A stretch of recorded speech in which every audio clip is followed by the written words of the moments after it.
Telugu cinema ఇండస్ట్రీలో power star Pawan Kalyan కి చాలా మంచి గుర్తింపు ఉంది. ఆయన చేసిన సినిమాలు, ఆయన గొప్పగా సంపాదించుకున్న పేరు చాలా మందికి తెలుసు. మరి ఇలాంటి సందర్భాల్లోనే ఇక మీదట ఆయన చేయబోతున్న సినిమాల విషయంలో కూడా చాలా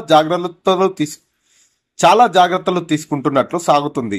ఏపీ డిప్యూటీ సీఎం గా పదవిని బాధ్యతలు కొనసాగిస్తున్న పవన్ కళ్యాణ్ అంతకు ముందు కమిట్ అయిన సినిమాలన్నిటిని పూర్తిగా చేసే పనిలో బిజీగా ఉన్నాడు.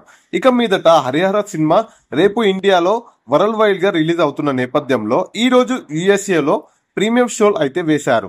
మరి ప్రీమియం షోలను బట్టి ఈ సినిమా ఎలా ఉంది అనేది ఈ రోజు చూద్దాం.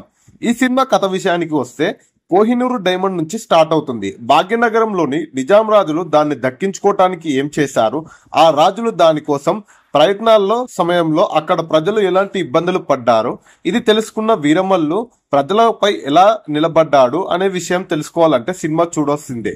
ఇక సినిమా విషయానికి వస్తే ఈ సినిమా మొదట నుండి చివరి వరకు ఎంగేజింగ్ గా అయితే లేదట. మధ్య మధ్యలో అనవసరమైన సీన్లు రావటంతో బోరింగ్ గా కూడా అనిపించిందట. అయితే కంటెంట్ బాగున్నప్పటికీ దర్శకుడు జ్యోతి కృష్ణకి స్టార్స్ ని హ్యాండిల్ చేయడం రాలేదు. ఎమోషనల్ సీన్స్ ని కూడా చాలా వీక్ గా ఉన్నాయి. దర్శకుడి ఎఫెక్ట్ ఈ సినిమాని మలచలేకపోయాడు. విజువల్స్ గా కూడా అయితే అంత హైప్ ఏమీ లేదు. గ్రాఫిక్స్ వర్క్స్ కూడా అనుకున్నంత స్థాయిలో లేవు. ఇవన్నీ ఈ సినిమాకు భారీ మైనస్ అయ్యే అవకాశాలు అయితే ఉన్నాయి.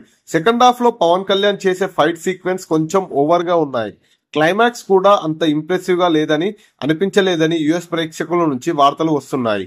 ఇక కీరవాణి మ్యూజిక్ కొంతవరకు పర్వాలేదు అనిపించినప్పటికీ బ్యాక్గ్రౌండ్ స్కోరింగ్ విషయంలో జాగ్రత్తలు తీసుకుంటే బాగుండేది. ఇక పవన్ కళ్యాణ్ లుక్ గుడ్ అనిపించిందట. బాబీ డియోల్ యాక్టింగ్ అయితే ఇంప్రెసివ్ గా ఉన్నట్టు తెలుస్తుంది.